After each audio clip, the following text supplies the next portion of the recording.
ओहो कहा तो लछन धरले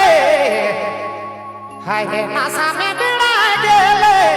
माय बाप के नहीं तो चिन्हाले ओहरे लायक। चलिए भैया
सोच रहा है संसार में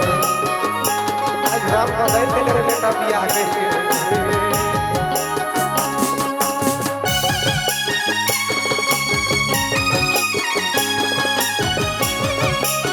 घर चांदी में बीते न से खड़े हो जाते हैं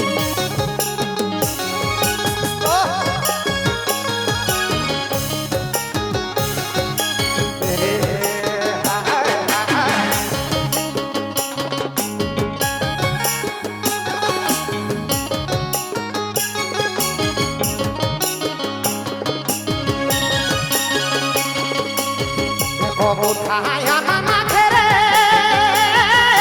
बेटा देखो उठाया मामा के काम चला के अरे बेटा काम चला के बाना के सारी थई जात है देखो उठा बेटा मामा के काम चला के अरे बेटा काम चला के बाना के धीरे धीरे बेटा गाया खाता हीरा